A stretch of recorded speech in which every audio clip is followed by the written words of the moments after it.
Hi guys, and welcome to my new book releases in October. So these are all the books that I'm excited for, or I'm looking out for in October. I might not pick them up in October. I often don't pick up the new book releases in the same month unless it's like a series read that I have to get to that moment.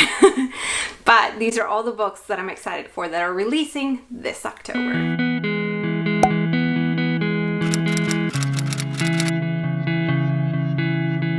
So the first one I have mentioned in quite a few things. I mentioned it this summer for like releases to look out for this fall, and then in my fall reads I also mentioned it, and it is The Ninth House by Leigh Bardugo. It is her first attempt at an adult novel. I love Leigh Bardugo. Oh man, I used to have Crooked Kingdom right here, but I moved him over there. But I loved Crooked Kingdom, and I've read a ton of her books now, maybe all of her series now. So this is her first attempt at adult, and I'm excited for it. It looks kind of dark, mysterious. This one I might pick up. It is on my waiting list at the library, so I might be able to pick it up in October. It's about a young girl who goes to Yale, and she's kind of leaving a lot behind in LA. And then when she's there at Yale, she kind of gets into the secret societies that more rich and powerful people are used to being in, and I think it's her thing into that. But I think it also has a mysterious factor, because if you know her, she writes fantasy mostly. So I do think there's a little bit of fantasy tied in. I'm not quite sure, but I think that's the case. The next one is called Twice in a Blue Moon by Christina Lauren, and it comes out October 22nd. Okay, so Twice in a Blue Moon is about a couple when they're young and then a couple when they're old, hence Twice in a Blue Moon. And it's about a girl who meets a boy, and they kind of I must be instant love, because they kind of fall in week on this 2-week vacation she has in London. Her secret is that she is a celebrity's daughter, and then when she grows up, she ends up becoming an actress herself. So at the end of that 2-week love affair, it gets put out that she's the celebrity's daughter. So the only people that have known is this boy and very few people. So she thinks it's the boy, and that ends everything. And then he comes along again in the future. I thought it sounded really cute. It's got a good name to be released in October, Twice in a Blue Moon. And I thought it was really cute. The next one also is along the same lines of chick lit. It is Christmas of a Shopaholic by Sophie Kinsella. This one comes out October 15th. So this one, there's not much to be said about it. I think it is the very last in the series of Confessions of a Shopaholic. So if you've been following that series at all with Sophie Kinsella, or if you like Sophie Kinsella books, you know that you can just pick up a random one in a series mostly and read it. You might not get everything, but it's still chick lit. So I thought it sounded fun Christmas time, and I love Sophie Kinsella books.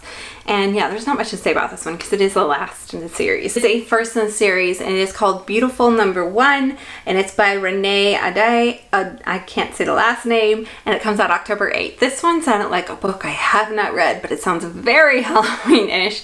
And I love New Orleans. I went to it, I think it was last November, and New Orleans was so much fun. But yeah, this tells a story starting, I think, in 1872 about a young girl who moves from Europe to New Orleans, and she gets brought in by a convent. And while she was there, it says it's like the dead.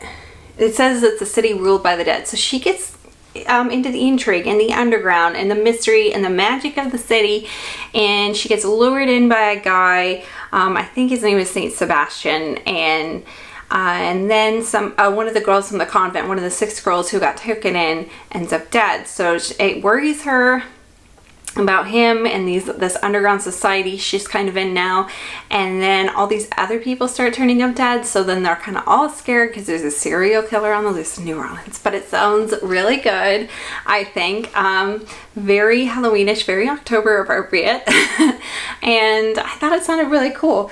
And yeah, it's got really good reviews so far, so hopefully it is really good. And then I have 2 more left. The next one is Mooncakes by Suzanne Walker. It comes out October 18th, and if you look at the cover here, it's by Wendy X ooh, I can't say her last name. So this tells a story about Nova, who's a young teen witch in a New England town, and she works in a shop that loans out spell books, so kind of like a magical library, I'm guessing. And there's something happens in the woods, and she finds a guy who she used to, like, her childhood crush, I guess, and he turns out to be a wolf, and he can't settle any one place, and then he gets into a complicated situation and needs her help, and they have to work together. There might be some romantic feelings there, but I honestly picked this for the book cover. It is so adorable. It is so cute. The story sounds pretty low-key and cute as well, and I thought it just, oh, the cover got me. The cover got me. I think it's a really cute cover though. The last book is Ribbons of Scarlet, a novel of French Revolution women. History by Kate Quinn, Stephanie Dreyer, Lauren Camille, Ian Knight, Sophie Piernoir, Heather Webb, and Aliska Pataki. And this comes out October 1st. So in the late 18th century in France, during the Revolution, women don't really have a say in politics, but it kind of comes out in that way during the Revolution, and they take to the streets and like kind of gather together in saloons and kind of upend the world that's kind of oppressed them for so long in France. And so this is all, if you listen, all like a ton of authors. Maybe Kate Quinn, you've noticed I've read a few of her books, but a lot of the other books I've read a few of the other authors. So this is a compilation storybook.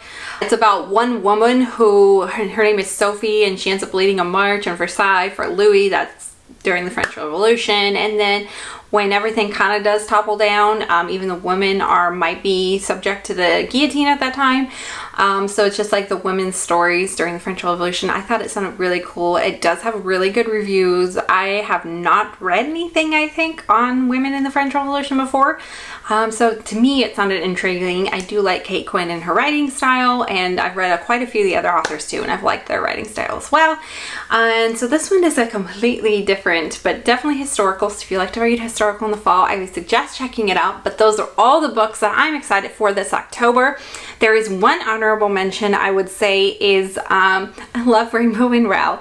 So Rainbow and Rowell has Wayward Son coming out, and I did read Carry On, and it was middle of the road for me. So was Fangirl. So they're not my favorites. So I'm going to wait and see how everybody else likes them.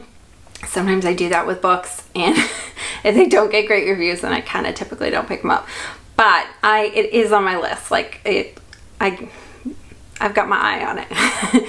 But those are all the books I'm excited for in October. A lot of them kind of spooky-ish, a lot of them very fall themed at least. And I'm excited for all of them, and I will see you guys in the next one. See you guys next time. Bye.